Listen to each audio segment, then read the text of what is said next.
¿Qué tal amigos de Multimedios Laguna? Mi nombre es Quique Ramírez y estamos en otro episodio de Fuera Máscaras y la verdad es que estoy muy emocionado, nervioso y ansioso por platicar con este mujerón, esta mujer chingona que es una activista de los derechos de la comunidad trans. Kenia Cuevas, muchas gracias por aceptar esta invitación, de verdad. No, pues muchas gracias a ti por invitarme, de verdad estoy muy contenta y muy agradecida también de estar aquí en este estado no tan maravilloso y que me han aperturado, ¿no? Una visita muy, muy calurosa, muy amorosa y pues ahora sí que a lo que se venga. A darle.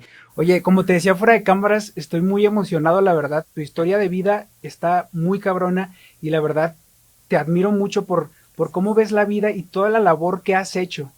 Vamos a comenzar, si te parece, con la niñez. Tú ya has contado un poco de tu infancia, me gustaría que nos contaras también otra vez de tu infancia y de tu abuelita, que es una persona muy importante para ti, ¿verdad? Sí, totalmente. Fíjate que los primeros años de mi vida pues crecí con mi abuela materna, que fue la mujer pues que me dio toda esta enseñanza de vida, valores, no principios, el cual pues los primeros años de mi vida viví bajo el resguardo de mi abuela, pues ya que mi madre pues tenía su sueño americano y mi padre su otra familia, entonces pues me tocó vivir con mis 7 hermanos y con mi abuela, ¿no? Entonces los primeros años pues fueron años de muchos recuerdos, ¿no? De mucho cariño, porque pues era ese núcleo familiar, la abuela, ¿no? El pilar, las fechas pues importantes, ¿no? Como Navidad, ¿no? Claro. La salida pues de las escuelas, todos estos momentos que yo todavía tengo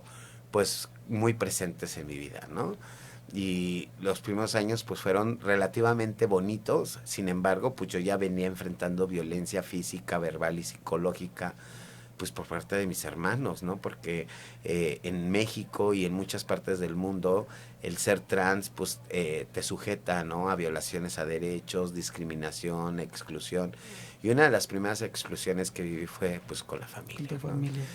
Mi abuela me dejó pues mucho aprendizaje, muchas ganas de ver la vida de otra forma, aunque la vida se fue torneando a otro entorno, a otro sistema, pues nunca olvidé esa parte, ¿no? De mi infancia y que todavía hasta la fecha pues la sigo recordando con mucho amor y mucho cariño. Y pues yo cuando salí de la cárcel busqué los restos de mi abuelita y hoy porto un relicario donde Wow. todos los días me acompaña un pedacito Siempre de está ella, contigo. claro. ¿Y qué le dirías después de tantos años o toda la historia que has transcurrido? ¿Qué le dirías? Pues le diría que le agradezco todo lo que hizo por mí, todo lo que construyó en mí, ¿no? Toda esa visión que me dio y pues decirle que la amo, la quiero, la respeto.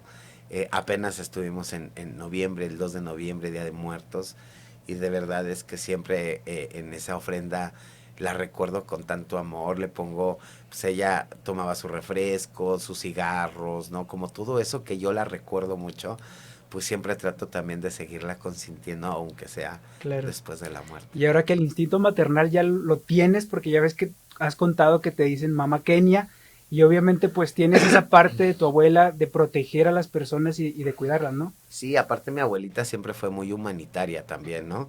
Ella recibía a los amigos de mis hermanos, a las amigas de mis hermanas, ¿no?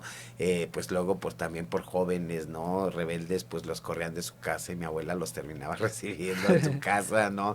Luego pues vivíamos en un cuarto muy pequeño de lámina, era un cuarto literal de 3x3, ¿no? Con un bañito y pues ahí vivíamos hasta 20, 25 personas a veces, ¿no? Entre la familia, los sobrinos, los nietos, ¿no?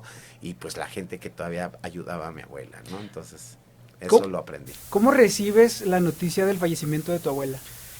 Yo estuve con ella, yo Estabas estuve ahí. con ella, mi abuelita empezó a enfermar después de la muerte de mi hermana, yo tuve una pérdida, 3 pérdidas el mismo año, mi sobrino, hijo de mi hermana, muere el 6 de mayo, mi hermana el 17 de agosto y mi abuelita el 8 de septiembre, entonces se llevaban 20 días, entonces mi madre, mis hermanos, todo el mundo pues andaba en la locura, como habíamos perdido una hermana, pues todavía mi madre andaba viendo lo de la funeraria, cosas de esas, y mi abuela empezó a sentirse mal en los rosarios de mi hermana. Okay. Entonces yo me acuerdo que esa tarde no más estaba yo, agarré a mi abuela, me la llevé a un taxi, me la llevé al hospital porque ella era beneficiaria del IMSS ella en Ciudad de México, y me la llevé a Troncoso y quedó hospitalizada, y después de como de 4 o 5 días que yo ya llevaba día y noche con ella, pues empezó a presentar un preinfarto. Ok. Entonces, cuando yo la vi morada, ¿no? Sus uñas moradas, le hablé al doctor, la reanimaron, se pudo restablecer. Todo ese día fue un 7 de septiembre. Ella estaba todavía muy bien, habló, se levantó. Al otro día ella cumplía años, el 8 de septiembre, y me acuerdo que todavía salí ahí al metro, que estaba cerca del hospital, y vendían unos pastelitos así chiquititos, Ujú. y le metí de contrabando un pastel, le canté las mañanitas, y ahí me dijo pues muchas cosas, ¿no? Yo la vi muy lúcida.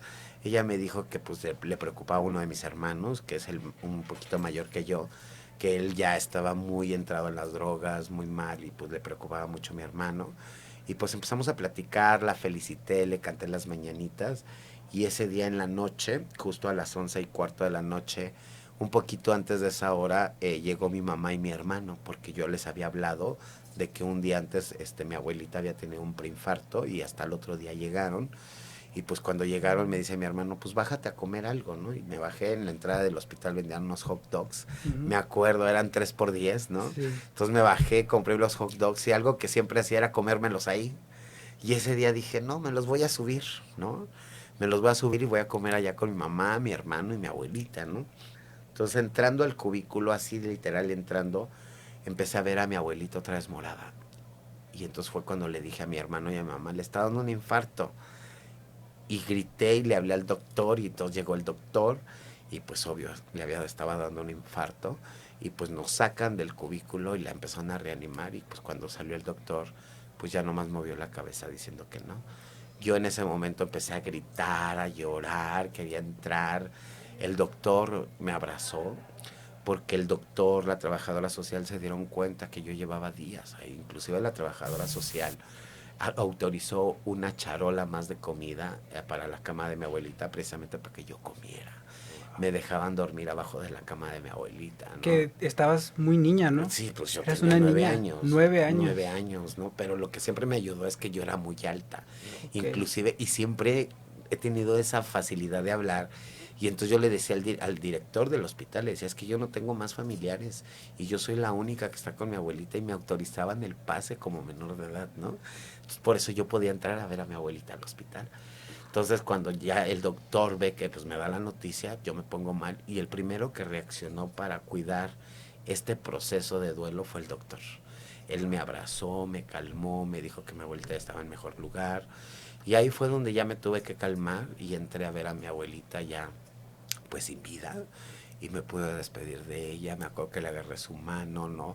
Y le decía, pues, ¿por qué me había dejado, no? En ese momento era pues, no lo comprendía en realidad, ¿no?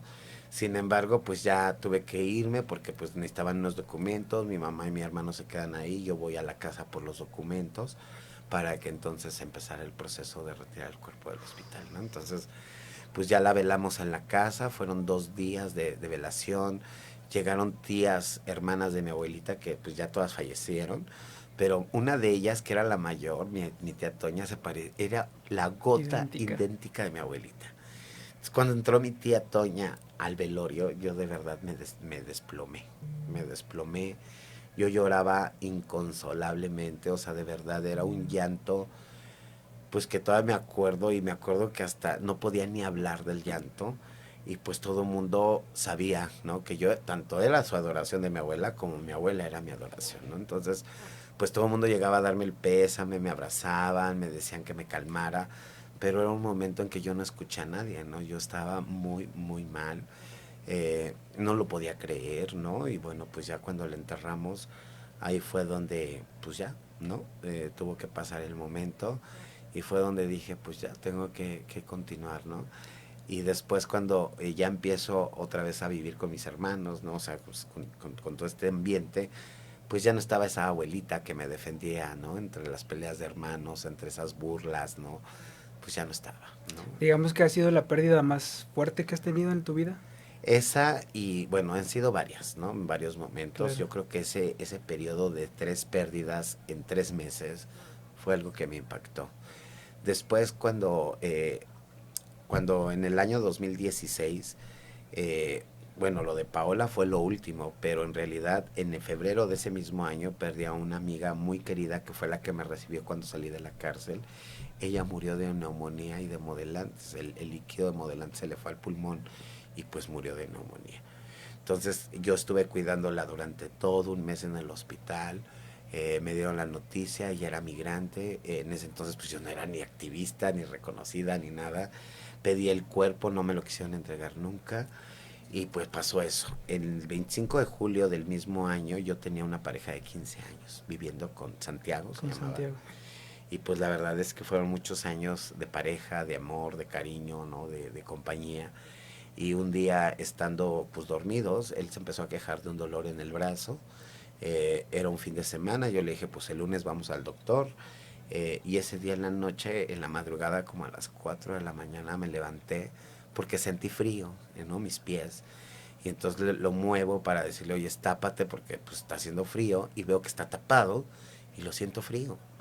Él ya había fallecido. Entonces ahí fue un golpe muy, muy fuerte. Yo no la creía, le tuve que hablar a su familia, ¿no? Pues todo el proceso. Inclusive me peleé con su familia porque él y yo nos habíamos dado unos anillos desde el primer día que nos conocimos. Y su mamá tenía el anillo porque a ella le entregaron el cuerpo. Ok. Entonces en el velorio ni me lo quería entregar. Yo le decía, es que ese anillo me pertenece a mí, ¿no? Y yo veía a la mamá ahí riéndose en la cocina, platicando con toda su familia, y yo no paraba de llorar, ¿no? Yo sí sentía esa pérdida. Y pues fue un momento en el que la mamá me dijo, pues ya respeta mi dolor, ¿no? Y dejen de estar llorando. Y yo sí le dije, no, más bien respeten el mío y denme mi anillo, ¿no? Y si no, pues me lo llevo, porque yo tenía concubinato con él. Claro. Entonces me lo llevo y se acabó.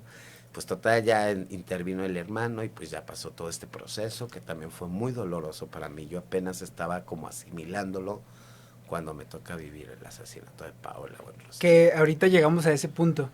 Me gustaría regresarnos un poquito a, fallece tu abuela y por qué te quedas en el entorno de tanta violencia y no ir con tu mamá. ¿No había ese contacto con tu mamá para nada? no, pues mi mamá vivía migrante en Estados Unidos, no había mucho contacto con ella, la única que tenía contacto y de vez en cuando era mi abuelita.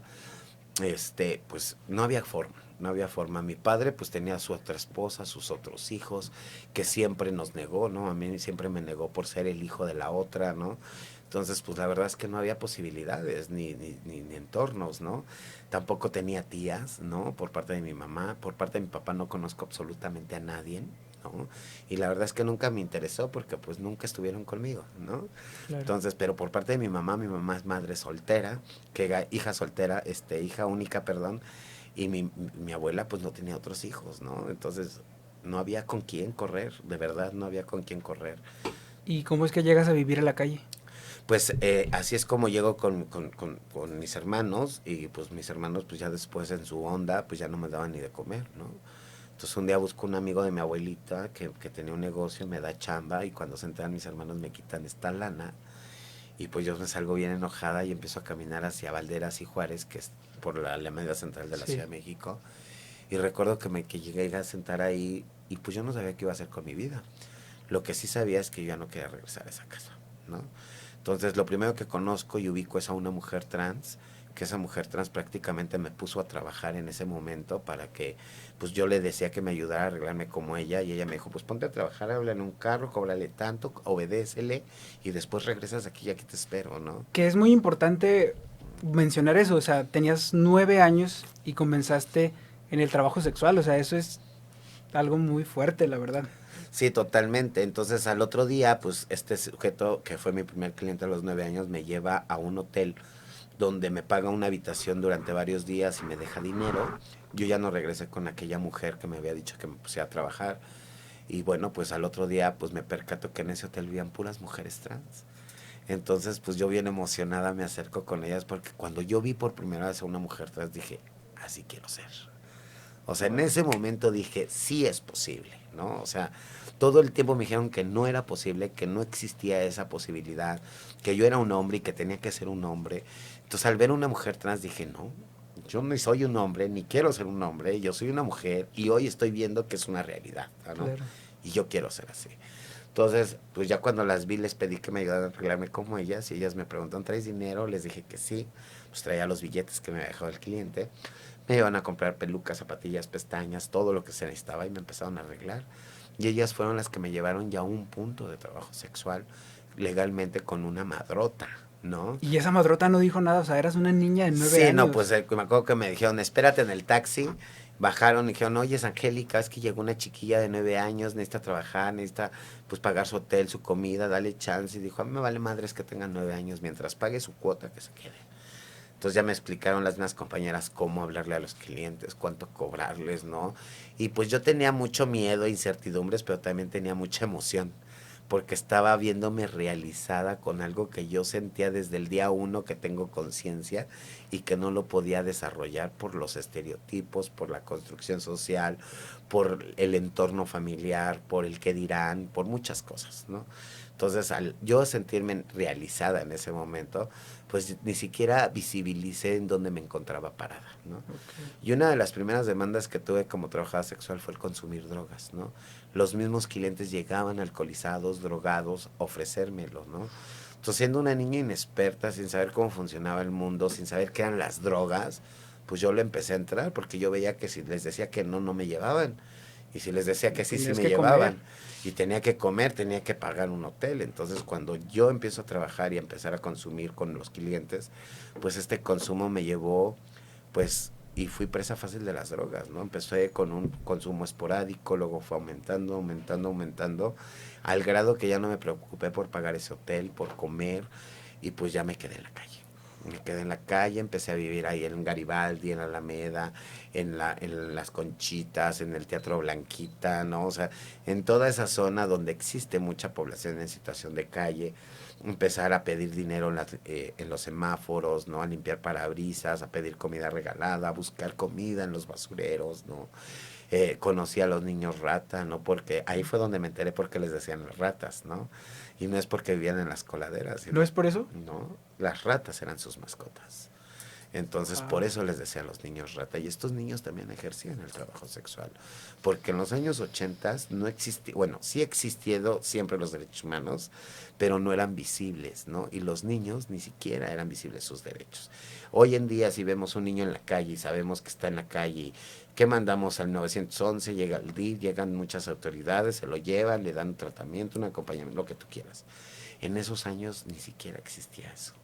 Entonces muchos niños en calle vivían en la calle, se drogaban y en esos años existía el cemento, ni siquiera era el activo, era las bolsas de cemento, ¿no? Que era lo que inhalaban esos chamacos, ¿no?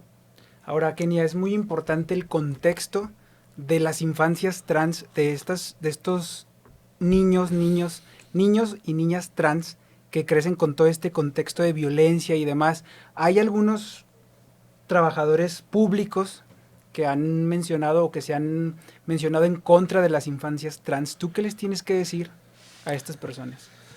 Pues en primer lugar, que se eduquen, ¿no? De verdad es lamentable ver tanta ignorancia en la función pública, ¿no? Yo les diría que se eduquen. La Suprema Corte de Justicia emitió una jurisprudencia en el cual indica que las infancias trans existen y que se deben de acompañar en un proceso en donde los activismos, cuando peleamos estas infancias trans, no estamos peleando que se les cambie el nombre, ni que se les cirugía, no, ni nada de eso. Lo que queremos únicamente es que se respete el libre desarrollo de la personalidad de cada persona y que dejen de imponer el género masculino y femenino, porque eso no es la realidad de todos. No son las únicas dos posibilidades como nos lo han vendido por siglos. Hay una diversidad inmensa y posibilidades dentro de la diversidad en el cual no todos se enfrascan en el género masculino y femenino, ¿no? Entonces lo que queremos a través de estas leyes, de esta defensoría, es que los niños puedan expresarse como quieran desde el día uno que tienen conciencia. Si quieren usar rosa, que usen rosa. Si quieren jugar con una muñeca, que jueguen con una muñeca. El juguete, los colores no tienen género. Les hemos colocado un género. Y eso no debería de ser así, porque, pues, ¿qué pasa con un niño cuando va por la sección de juguetes, ¿no? Y pues hay veces que los niños, desde su inocencia, desde su mente blanca, pues quieren una muñeca para jugar. ¿no? ¿Y qué decimos inmediatamente? Sí. No, eso para ti no. Tú tienes que ir por un carrito, una pelota. Entonces, eso sí es imponer el género. Entonces, yo siempre les he dicho, nosotros no queremos imponer un género, queremos que se respete el libre desarrollo de la personalidad de las infancias trans para que cada persona, cada ser humano se pueda autoidentificar como quiera, desde sus propios gustos, desde sus propios conocimientos, desde sus propias formas, y que tiene que ver con el contacto y el conocimiento de todo lo posible en este planeta, ¿no? Entonces, si un niño juega con una muñeca, eso no va a determinar si es trans o no. No, yo escuché una vez un caso de una señora que me platicaba y me decía, es que me tuve que casi hasta divorciar, casi divorciar, porque una vez, pues mi niño me pedía una muñeca. Y su papá le pidió una muñeca y le dijo, no, una muñeca no, ¿cómo crees? No, que eso es para niñas, que quién sabe qué. Entonces, tanto me insistía a mi niño que le tuve que comprar la muñeca escondidas de su papá. Y el día que el papá se enteró, casi se divorcia la señora, pero fue y le preguntó el papá al niño, ¿y tú por qué quieres una muñeca? Y le dijo, papá, es que todos mis juguetes son niños. Y yo quiero jugar al papá y a la mamá porque no tengo ninguna muñeca. Entonces ese niño ni siquiera pensaba en ser mujer, ni siquiera se autoidentificaba como niña. Lo que quería es ser inclusivo dentro de sus juguetes, Claro. porque en su realidad tenía una mamá, un papá, una hermana, ¿no? Entonces no nomás eran puros hombres dentro de su familia, sino también tenemos que comprender que es parte de la diversidad de la sociedad, de la construcción, y entonces los niños y niñas, a través de lo que van observando y aprendiendo, es donde van adquiriendo sus propios gustos desde su personalidad, y ahí es donde se vienen a construir y empiezan a autopercibirse tal y como quieran. Claro. ¿Tú crees que si te hubieran aceptado tus hermanos desde pequeña, tal cual eras, no hubieras salido de tu casa? ¿No te No, hubieras pues escapado? no, yo creo que todavía estuviera ahí, hubiera estudiado, hubiera, no sé, ¿no? Hecho otras cosas, o sea, ni siquiera estuviera aquí, ¿no? O sea, es lo importante de aceptar a las personas Y es como que son, cuando ¿no? no te aceptan, lastimosamente lo que hacemos como familias al no aceptar una transición o una homosexualidad o un lesbianismo, pues es arrojar a nuestros familiares, a nuestra sangre como puercos al matadero. Claro. Porque esa es la realidad en México por la discriminación, la violencia estructural, cómo nos colocan sistemáticamente en estos espacios de violencia y ahí es donde nos asesinan. Entonces, de verdad, lo único que están provocando es que ese niño o hijo o hija que no estamos aceptando vayan a que sean asesinados o asesinadas. Y esa es la realidad para todas las personas cuando no llevan un acompañamiento por parte de la familia biológica, ¿no? Entonces tenemos que comprender que si es nuestro hijo o hija, pues el amor no debe de cambiar y no debe de cambiar por gustos personales de su hijo o hija, ¿no?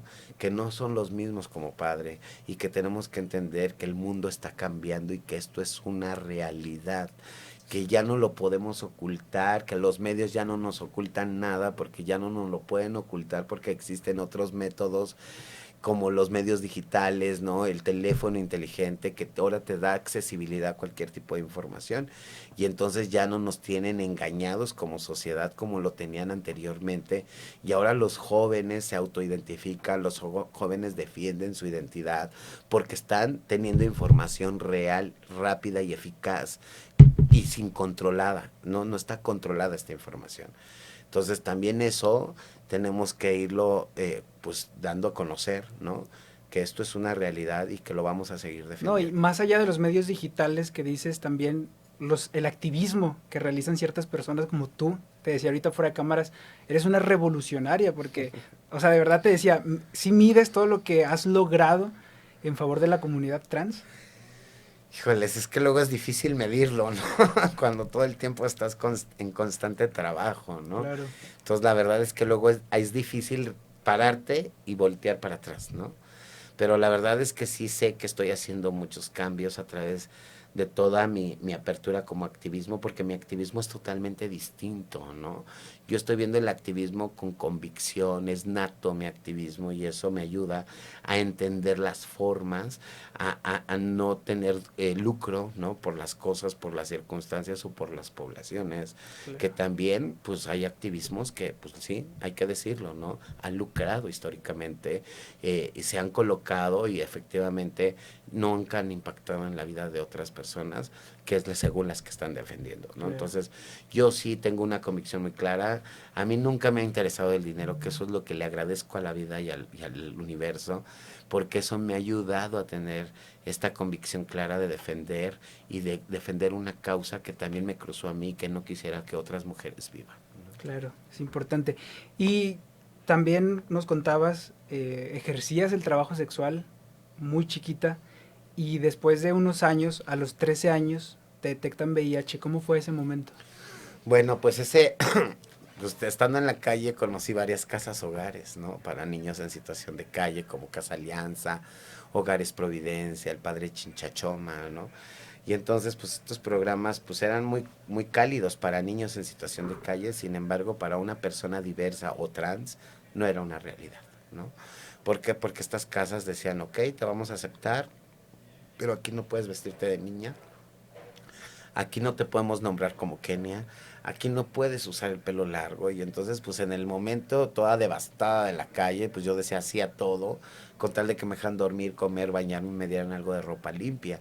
Pero después de 2 o 3 días terminaba egresando de estas casas. Pero un día me llegaron mis 5 minutos de lucidez, porque si llegan, ¿no? Si llegan esos 5 minutos que dices, ya estoy harta de que me estén maltratando, ofendiendo, humillando, estar pidiendo limosna, pasar fríos, ¿no? Pues dicen que en Casa Alianza van a dar una cama, agua calientita, ropa, ¿no? Pues órale, me voy a entrar.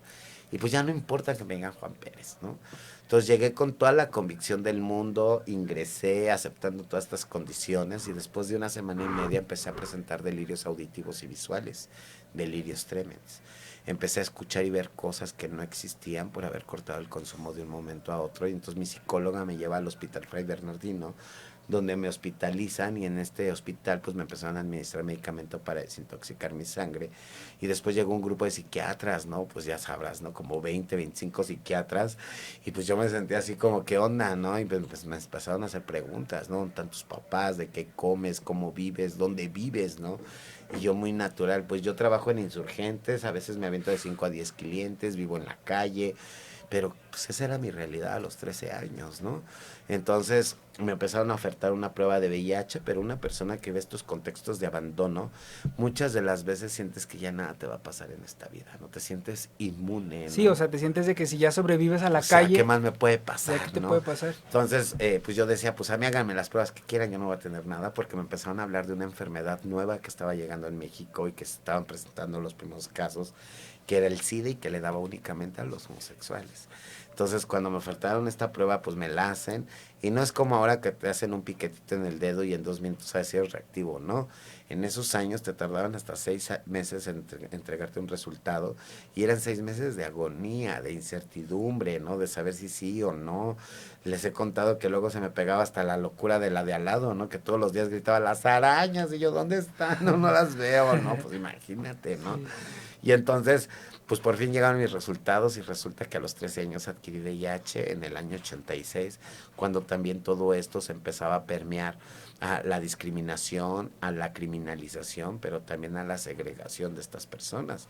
Porque lo que hacían en los 80s era ponerles un vaso, un plato, una cuchara, un bote donde hacer sus necesidades y los encerraban porque se creía que con el contacto te contagiaban. Entonces no podías convivir con sobrinos, primos, hermanos, tíos, madre, padre, ¿no? O sea, con nadie. Y así te daban de comer a escondidas, ¿no? Entonces mucha gente murió en esas condiciones y yo tuve que ocultar mi diagnóstico, inclusive cuando salí del hospital y regresé a las calles, porque yo fue el motivo perfecto para regresar a las calles, ¿no? Entonces, cuando regreso a las calles yo tuve que ocultarlo porque aún en el escuadrón de la muerte tanto se vivía esta discriminación que ahí si sabían que vivía con VIH también me corrían. Y luego lo ocultaste muchos años, mucho tiempo. Muchos, hasta mis 28 años de edad, imagínate. Wow, que ahorita llegamos a eso, pero 18 años. 18, que le escribiste una carta al VIH donde le dijiste cosas negativas y positivas, ¿cómo, qué cosas le dijiste? Pues para empezar le dije que estaba muy enojada, ¿no? Le menté a su mamá, ¿no? Le dije que no lo aceptaba, que por qué había llegado a mi vida, ¿no? O sea, pues me despepité, ¿no? O sea, le dije hasta de lo que se iba a morir, pero también después le dije que entendía que ahora iba a ser mi compañero todos los días de mi vida y que tenía que reconciliarme con él, ¿no? Entonces, cuando yo entendí eso y entendí que realmente era algo que yo iba a vivir con él toda la vida, no podía estar enojada, porque si no la única que se iba a frustrar, enojar y todos los sentimientos negativos iba a ser yo, ¿no? Entonces aprendí a vivir con el VIH, aprendí a convivir con él a través de esta carta, a través de este perdón, ¿no? Claro. Y entonces a partir de ese momento, pues yo entendí, ¿no? Que esta enfermedad que me estaba cruzando, pues que no me iba a afectar, ¿no? ¿Por qué? Porque ahora era mi amigo, ¿no? Era mi aliado. Entonces, hasta la fecha no he tenido ninguna complicación, sigo indetectable. Sí me enfermo como cualquier otra persona, Claro. gripa, tos, diarrea, vómito, lo que tú quieras, pero no a consecuencia del virus, ¿no? De VIH, sino más bien, pues son enfermedades que a todos y cualquiera en cualquier momento nos puede dar, ¿no? ¿Y qué le dices a las personas que todavía tienen, pues, estigma con esta enfermedad? Pues, ¿qué les diría? Pues que la verdad es que hoy en día es una enfermedad totalmente controlable. Le tengo más miedo al cáncer y a la diabetes que al VIH, de verdad. Agradezco a Dios y a la vida y al universo que mejor tenga VIH y no un cáncer o una diabetes, porque veo cómo se deterioran las vidas, cómo no hay tratamientos, que muchas de las veces ni siquiera hay una oportunidad de vida. Y de verdad es que el VIH ahora es controlable, el medicamento te mantiene, ¿no? En un estatus donde puedes tener una calidad de vida, pero también puedes desarrollarte y desenvolverte en cualquier ámbito, porque el VIH no es un limitante, no puedes tener una pareja, un trabajo, una vida cotidiana, convivencias, salidas, parques, albercas, no pasa nada, porque Claro. todos podemos vivir como queramos, ¿no? Esta enfermedad, pues hay 3 vías de transmisión, 5 fluidos que transmiten y que se ha pensado en esos mitos, ¿no? Que inclusive hasta a través de un beso te puedes infectar, ¿no? O a través de una lágrima o a través del sudor, ¿no? Esos fluidos no transmiten el VIH. Entonces, nos falta información, nos falta educarnos, a pesar de que esta enfermedad lleva más de 30 años, casi 40 en este mundo, no hemos podido trascender, ¿no? No hemos podido avanzar porque los primeros años fueron criminalizados y así se ha estado este estatus. Sí. Porque nadie en la vida, nadie se preocupa por investigar, por preguntar, por conocer el proceso, aunque no lo cruces, ¿no? Claro. Sino hasta que lo cruzas es cuando empiezas a buscar ese tipo de información. Claro. Pero déjame decirte que pues la gran mayoría a nivel mundial de personas infectadas son amas de casa.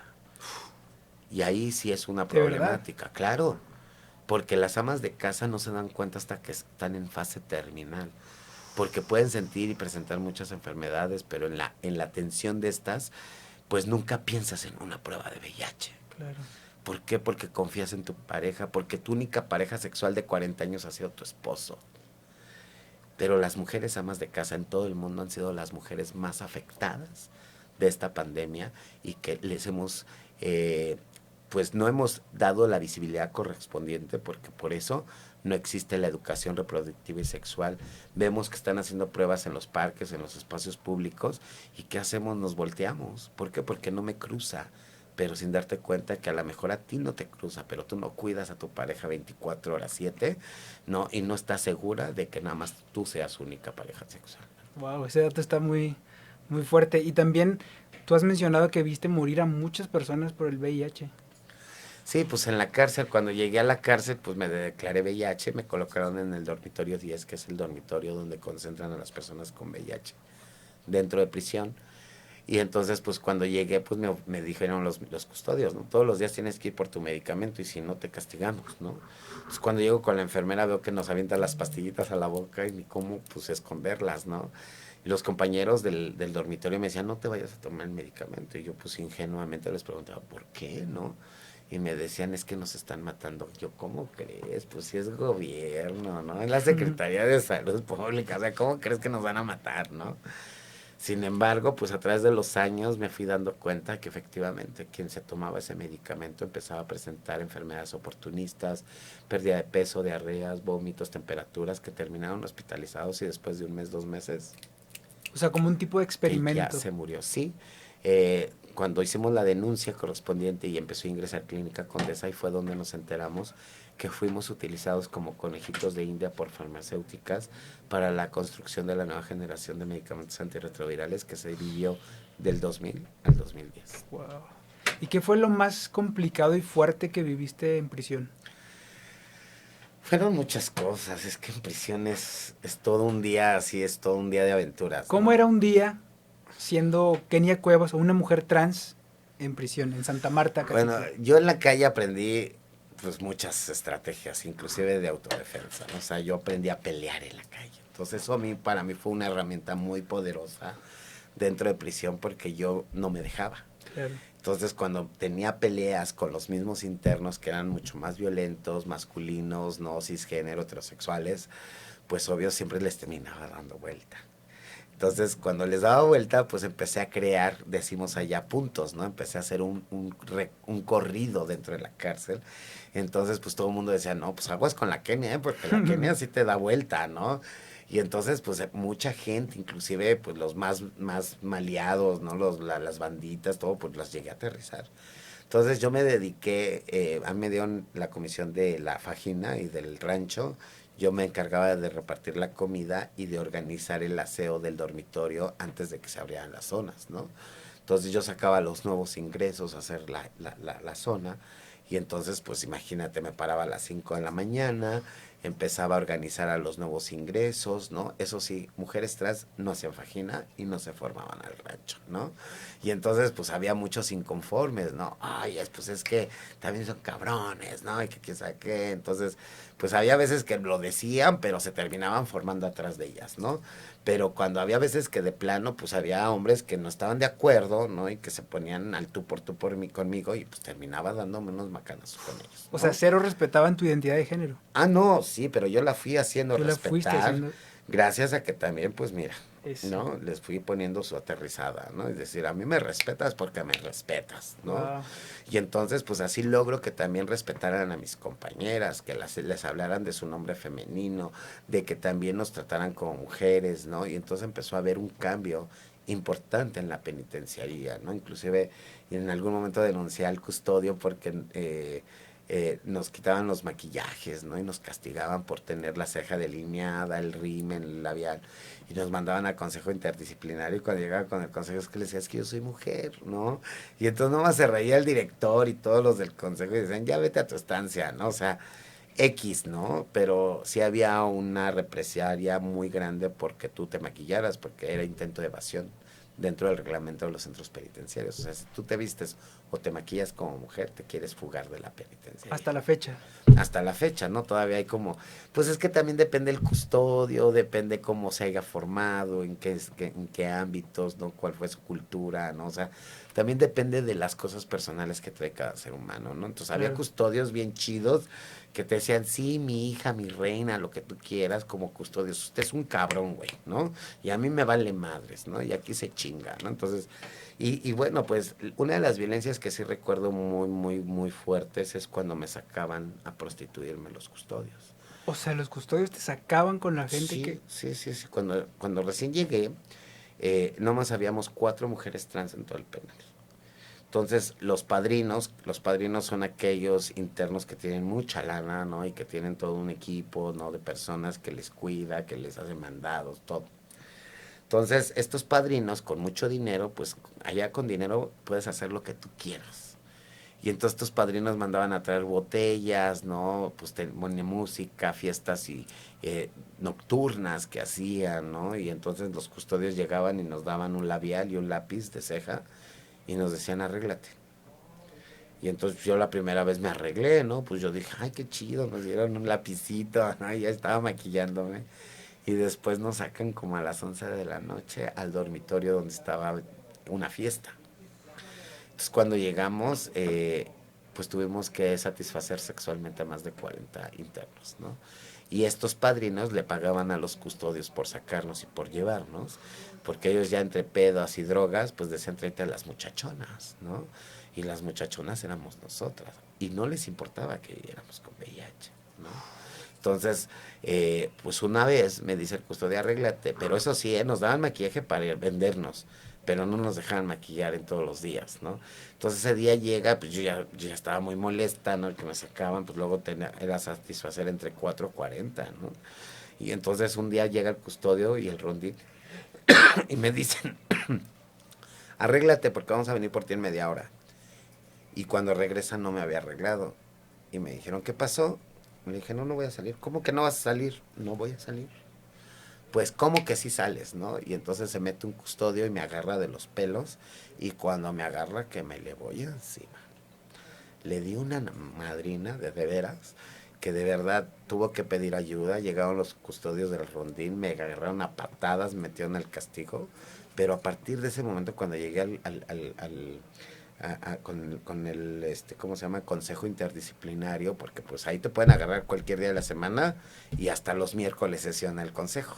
Entonces, si a mí me agarran el miércoles en la noche, me aviento toda la semana en el castigo hasta que llegue el miércoles y pase el Que consejo. para la gente que no sepa qué es el El castigo. consejo son los directivos del penal que hacen una junta para determinar la conducta de todos los internos. Entonces, Claro. en sesiones ven tu caso y dicen, a ver, pues te vas al castigo 30 días, o te sales, o ya no lo vuelvas a hacer, ¿no? O sea, como que es como tu juez, ¿no? Dentro de la Claro. cárcel. ¿Y el castigo qué es? El castigo, pues, es una celda donde no hay convivencia con nadie, no hay luz, no hay agua, únicamente una taza de baño, no te dejan meter cobijas, no te meten nada, o sea, te la vives ahí hasta 30 días, ¿no? Encerrada. Que tú pasaste mucho tiempo ahí, ¿verdad? Sí, no, ¿Cuánto pues fue lo más que yo pasaste era ahí en castigo? clienta del castigo, ¿no? Pues es que fueron muchísimos, o sea, Sí.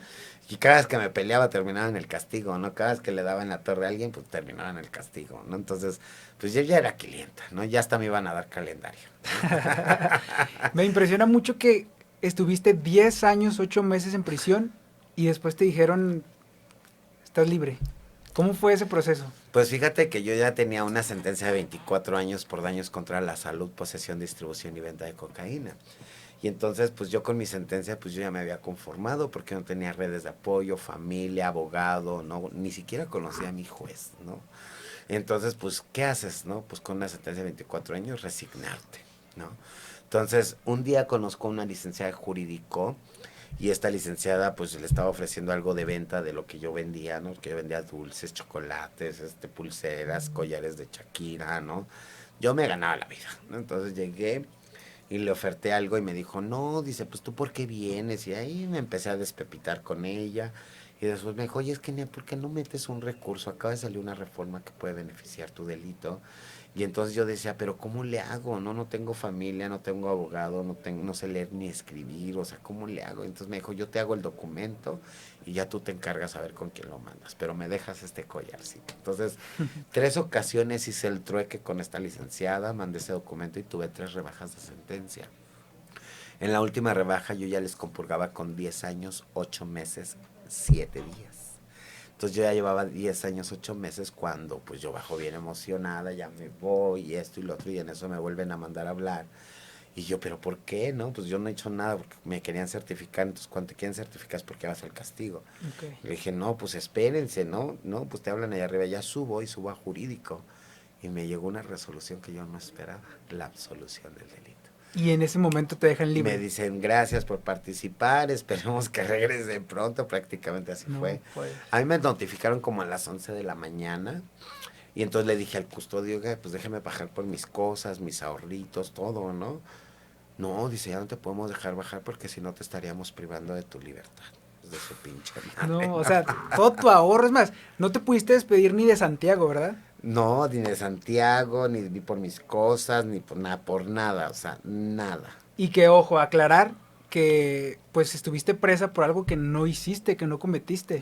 Exacto, entonces pues así es como salgo de la cárcel de un momento a otro, y no me dejan salir a las 11 de la mañana, salí hasta las 2 de la mañana, que es la hora que te dan tu libertad. Entonces pues sí, todo el día ahí arriba, sin suéter, sin comer, sin tomar agua, sin dinero, ¿no? Y pues ya no podía bajar para nada al penal, ¿no? Porque ya no podía estar ahí. Entonces pues así es como salgo y así es como vuelvo a empezar, ¿no? Y ahora, Kenia, el día que cambió tu vida y que de alguna u otra manera cambió la vida de muchas personas, el 30 de septiembre de 2016.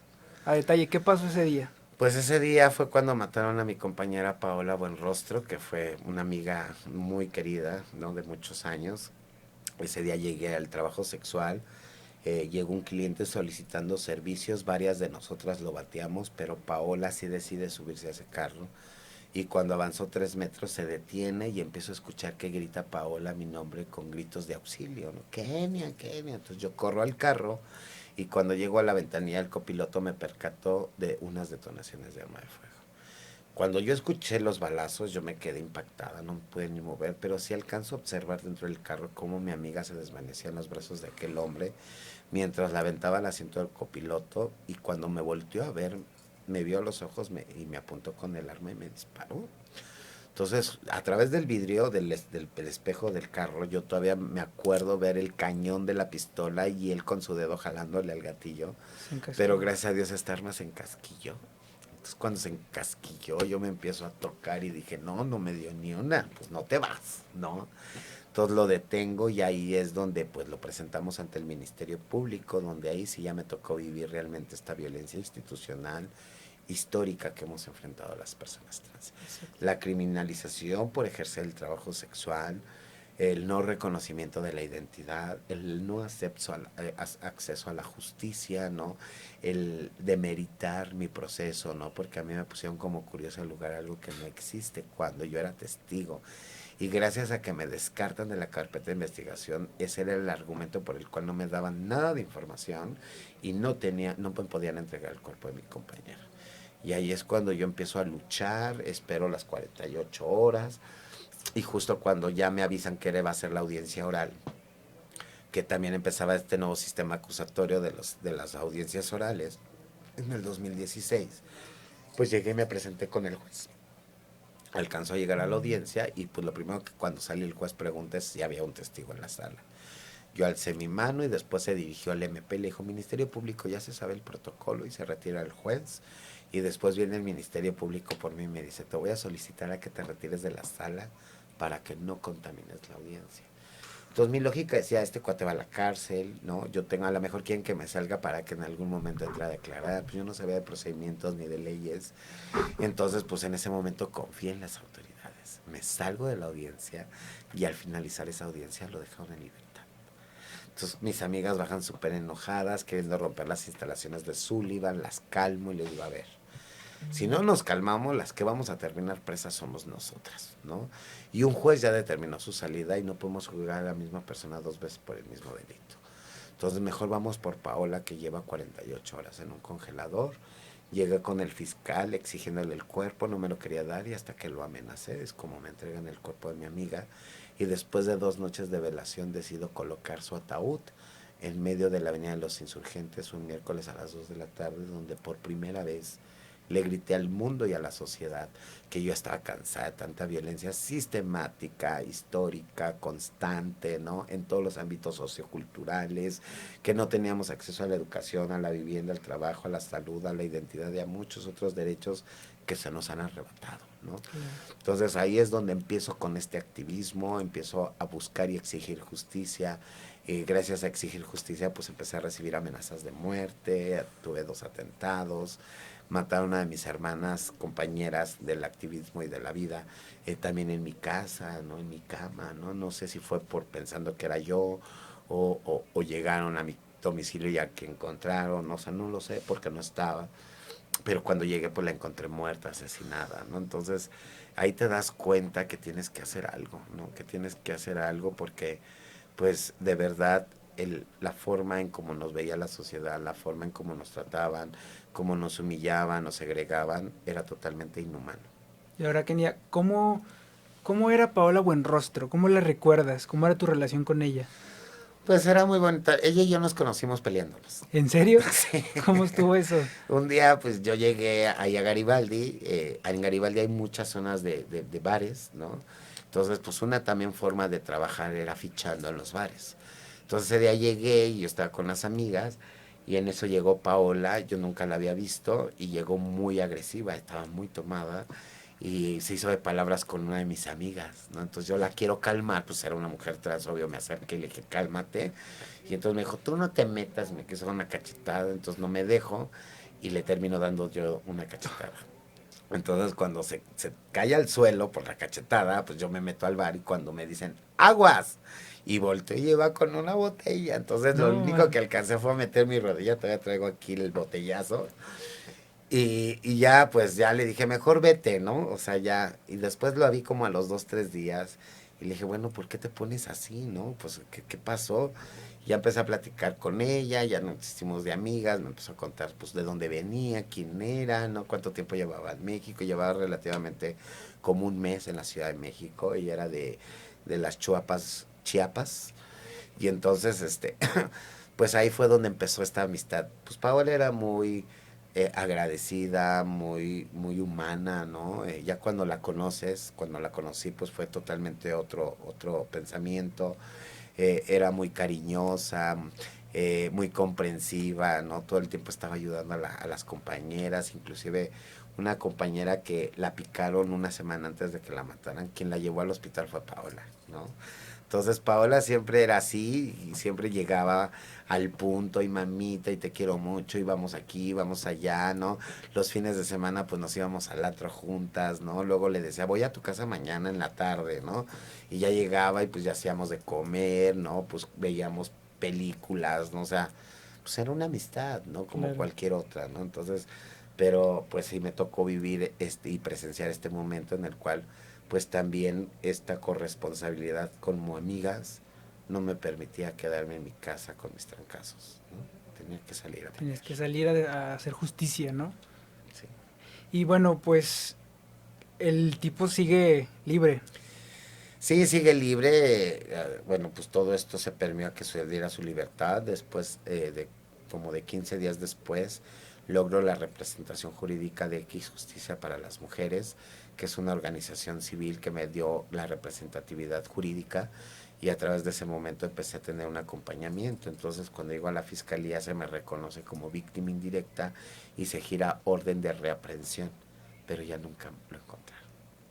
Entonces está prófugo y sin embargo a través de estos años de lucha logro que la fiscalía emita un documento de recompensa. Y ahorita se está dando 500,000 pesos para quien dé alguna noticia de la captura de este sujeto. Que ya han pasado, ¿cuántos años del 7 fallecimiento? años, 7 años. Y 7 años. es ahí cuando inicias tu labor como activista, ¿no? Sí, totalmente. ¿Cómo inicia este proceso de Pues activismo? inicia primero exigiendo justicia, después de las amenazas de muerte es cuando yo decido abrir una organización civil porque me di cuenta que como persona física en este país no eres escuchada. Entonces necesitaba hacer un colectivo para que medio me empezaran a escuchar y es cuando constituyo Casa de las Muñecas Tiresias y de ahí emprendo un camino de acompañamiento. Entonces yo no tenía ni sedes ni nada, entonces yo lo que hacía era acompañarte al hospital, acompañarte a sacar tu credencial, acompañarte a derechos humanos, ¿no? Una fiscalía, o sea, trataba de brindar este acompañamiento siempre sensibilizando a las autoridades para que dieran un mejor servicio. Después me di cuenta de una necesidad muy puntual con las mujeres trans porque abandonaban sus procesos aún y tú les pagaras todo. Entonces te dabas cuenta que el contexto de calle, de trabajo sexual, de drogas, ¿no? Pues es muy distinto al autocuidado, ¿no? Entonces cuando yo les decía, vamos a que te atiendas el VIH, vamos por tus papeles, nunca llegaban. Y entonces yo decía, ¿cómo le hago, no? Porque también entendía la otra parte, ¿no? Yo entendía que venían de trabajo, muchas veces se la continuaban en la mañana para seguir trabajando y a completar sus gastos, ¿no? Entonces dije, tengo que abrir un espacio donde ellas no tengan que pagar ni la casa, ni la comida, y entonces puedan darle el tiempo necesario para atender sus propias Claro. necesidades, Y ¿no? es que algo que se debe mencionar es que la esperanza de vida de una mujer trans aquí en México es de 35 a 40 años. Eso es sorprendente, o sea, Sí, tiene que ver toda lamentable. la interseccionalidad de la violencia, en los procesos de transición también tiene que ver la automedicación hormonal, el acceso a los biopolímeros y aceites, ¿no? Todas estas condiciones que buscamos para transitar, ¿no? Y vernos lo más posible como una mujer para que seamos menos discriminadas, ¿no? Claro. Entre menos parezcas hombre, menos te discrimina la sociedad, ¿no? Entonces, todos estos procesos, la violencia, los entornos donde nos han colocado el trabajo sexual, el show transvesti, el estilismo, las labores domésticas, la costura, que es los únicos ámbitos laborales, se han convertido en círculos viciosos, ¿no? Porque también está el crimen organizado, el consumo, ¿no? Que es, las ITS, enfermedades, ¿no? Todo esto. Y entonces una situación interseccional de violencia genera que la expectativa de vida sea de 35 a 40 años, ¿no? Y ahora, ¿qué consecuencias hay si una persona se inyecta biopolímero o he escuchado que incluso aceite de cocina o ese tipo de cosas? Pues es una enfermedad crónica degenerativa o terminal que a corto, mediano o largo plazo va a cobrar sus estragos. Es un cuerpo extraño en tu organismo que de alguna manera va a buscar la forma de expulsión, ya sea por medio de una infección, de una úlcera o de movilidad. Este líquido va a tener que transitar. Como se mete intramedular, muchas de las veces es difícil sacarlo de tu organismo. Entonces empieza a transitar al hígado, al riñón, al pulmón, al corazón, al cerebro, ¿no? A los huesos, a los tendones, a la piel, y empieza a afectar de una manera importante. Entonces, cuando tú requieres de una atención médica, nunca vas a encontrar un lugar donde exista un equipo interdisciplinario de especialistas para poder atender los modelantes. Entonces tú llegas a un hospital con modelantes y pues ya a lo mejor ya tienes afectado el ano, el riñón, el hígado, ¿no? Entonces pues hay ciertas especialidades que no siempre se tienen todas en un solo hospital. Entonces puedes encontrar aquí una especialidad, en otro hospital otra, en otro hospital otro, y en ese peregrinar las mujeres pierden la vida. También cuando está ingresando el líquido, si está mal inyectado, también en el momento puedes perder la vida, ¿no? ¿Por qué? Porque si entra a tu torreno sanguíneo, esto taponea tu corazón y te mueres de manera inmediata, ¿no? Wow. Muchas chicas han muerto con la jeringa adentro, literal. Entonces, si tienes suerte y la sobrevives el primer momento, pues qué padre, pero al final va a haber movilidad. En mi caso yo tuve modelantes y tuve muchas afectaciones, ahora con el activismo por toda la movilidad que tuve que hacer física, y tuve movilidad de líquido, se me subió a la espalda. Entonces, cuando se subía a la espalda me estaba comprimiendo los pulmones y a su vez el corazón y estaba infartándome. Entonces llego al hospital de urgencias y pues este líquido pues a través de la especialidad de reumatología me empiezan a administrar desinflamatorios, y empieza a disminuir y a bajar otra vez el líquido a su lugar de origen, ¿no? Y entonces cuando se estabiliza en esa bajada, emigró por las ingles, me provocó hernias y aparte se hizo en la bolsa testicular una bolsa de 2 kilos, ¿no? Al lado del ano también se me hizo una bolsa de medio kilo, ¿no? Entonces no podía ni sentarme, no podía orinar, no podía caminar, no podía, eran dolores impresionantes hasta que empecé a atenderme y pues tuve que estar en reumatología, proctología, urología, o sea, varias especialidades. Llevo cerca de 5 cirugías, ¿no? En distintos contextos, y aún así todavía tengo un tratamiento de por vida por como tratamientos antidesinflamatorios para que el líquido no vuelva a tener una movilidad. Pero también hay afectaciones en la piel, endurecimiento, oscuridad, o sea, se te empiezan a podrir tu piel, ¿no? Entonces empieza a agarrar un color como la pared que tenemos aquí atrás, se siente como la mesa de duro, ¿no? Y entonces pues empieza a haber cambios importantes en tus extremidades, ¿no? Muchas mujeres terminan con las piernas amputadas, ¿no? Terminan con la piel totalmente destrozada, con úlceras que se les puede ver. O sea, una mujer con una úlcera en el glúteo, le puedes meter la mano y llega hasta el hueso, literal. Y apesta porque empieza a podrir tu piel, ¿no? Empieza a podrir toda el área afectada, ¿no? Entonces, wow, si eres una mujer trans que ejerce el trabajo sexual, a través de las consecuencias de modelantes ya no vas a poder ejercer el trabajo sexual, porque ¿quién te va a contratar con esta condición? Y aparte ya no vas a poder pagar ese hotel, comida, entonces terminas en los parques muriéndote, y muchas mujeres terminan así, muriéndose en los parques, en las calles, abandonadas, sin tratamiento, sin seguimiento médico, sin nada. ¿Por qué? Porque también no tienen la habilidad ni el conocimiento de cómo acercarse a la función pública de salud, ¿no? Que yo creo que está relacionado al contexto de violencia, obviamente, por la deuda histórica que tenemos la sociedad, o que tiene la sociedad con las personas trans, ¿no?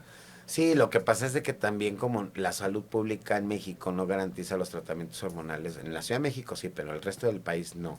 Y tampoco garantiza las cirugías plásticas, entonces buscamos siempre charlatanes también para cirugiarnos o para llevar estos procedimientos que son de un momento a otro. O sea, si tú te inyectas y puede estar muy plana, pues al otro día hasta apareces con un glúteo y unas caderotas y unas piernotas impresionantes, ¿no? Que cualquier mujer envidiaría, pero es un proceso muy inmediato, ¿no? Entonces, si la función pública de salud nos garantizara estas cirugías cuidadas, protegidas, acompañadas, pues ninguna mujer estuviera accediendo a los modelantes, y que también hay que visibilizar que sale más caro atender una enfermedad crónica degenerativa o terminal, que es los modelantes, y que los tratamientos son de por vida, que una cirugía plástica que puede ser en 1 hora, Claro. y ya nunca más vuelves a saber de la paciente. Claro.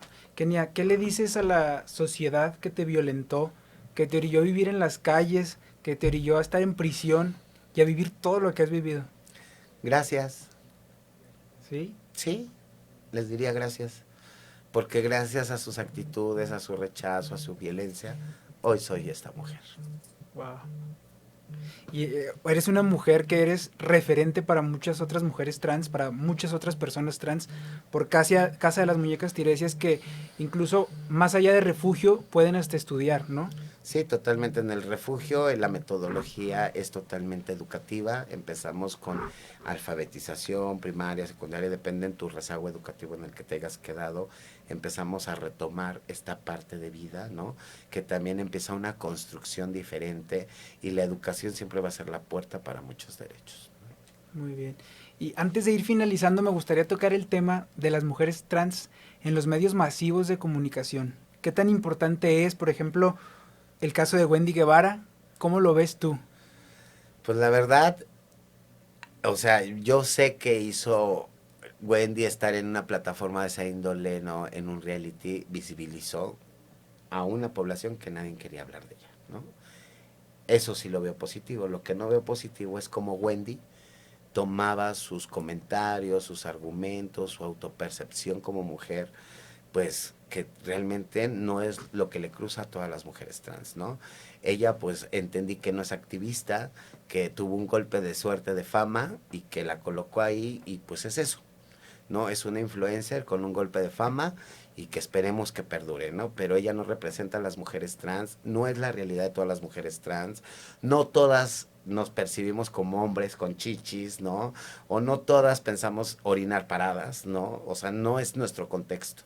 Entonces ella no visibilizó, no dio una apertura importante en el país. O sea, la verdad es que las mujeres trans ya habíamos hecho un trabajo muy importante en el país, y que ella pues no vino a hacer un cambio, ¿no? Al contrario, vino a retroceder la lucha LGBT trans, porque ella se asume como un cabrón con chichis. Ella dice que no orina sentada, ella dice que no es mujer. Entonces ella no podría representar a ninguna otra mujer más que a ella misma, porque también, pues desde su trinchera, que es la televisión, pues su objetivo siempre ha sido muy personal y obtener algo económico, y eso es muy respetable, ¿no? Pero no podría ser un referente de la comunidad trans en ningún momento, ni en ningún sentido, y todos los activistas de México coincidimos en esto. ¿Y qué mensaje le dices a Wendy Guevara? Pues le diría que si quiere y si está de acuerdo, pues podríamos acompañarla y arroparla para que aprenda un poco sobre estos procedimientos, sobre estas realidades, cómo comunicarlo, y que eso, a través de su plataforma, de su fama, podría dejar una enseñanza a la sociedad. Y si no, pues entonces que deje o omita estos comentarios, porque la verdad afectan a otras personas. Por decir, cuando ella dijo que se la estaba sacudiendo en el baño, porque estaba en el baño, ahí es una lectura para la sociedad, para decir, entonces no entren al baño porque orinan parados, ¿no? Entonces yo le diría, yo nunca he orinado parada. Desde que tengo 9 años, nunca en mi vida me he parado para orinar. Inclusive estando en la calle hasta me hinco para hacer del baño, ¿no? Entonces, de verdad, sí la ayudaríamos para que aprenda, ¿no? Y pueda dar la mejor voz, ¿no? Desde su trinchera para mujeres trans. Y si no, pues la verdad es que mejor omita estos comentarios y que no diga nada, porque ni es activista ni es representante de la comunidad trans, y que muchas mujeres no la reconocemos, ¿no? El caso de Alejandra Bogue, por ejemplo.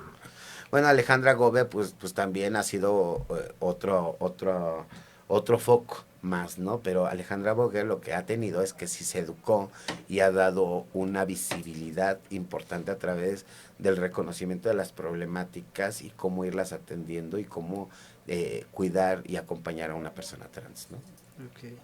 Kenia, ¿dónde podemos encontrarte en redes sociales? Las redes sociales de Casa de las Muñecas Tiresias y Casa Hogar Paola Buenrostro. Bueno, las casas de la red de la organización, estamos en Facebook como Casa de las Muñecas Tiresias AC, Así nos encuentran. Todo lo que se hace en la asociación se publica en esa página.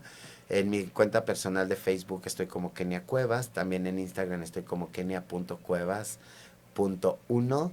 En Twitter en Twitter también estoy como @setiresias.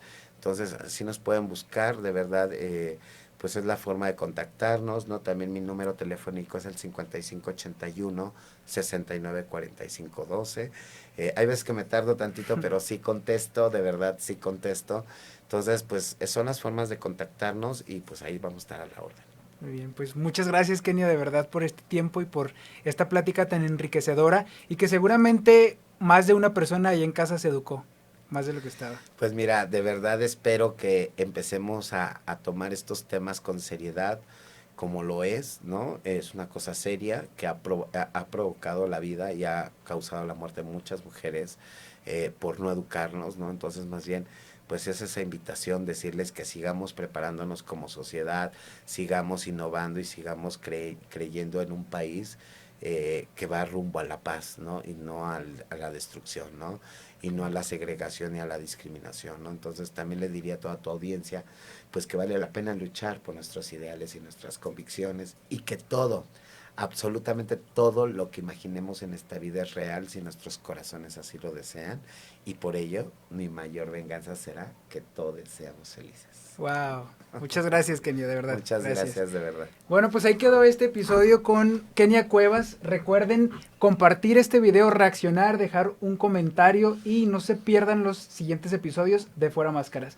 Yo soy Quique Ramírez y nos vemos y escuchamos hasta la próxima. Besos.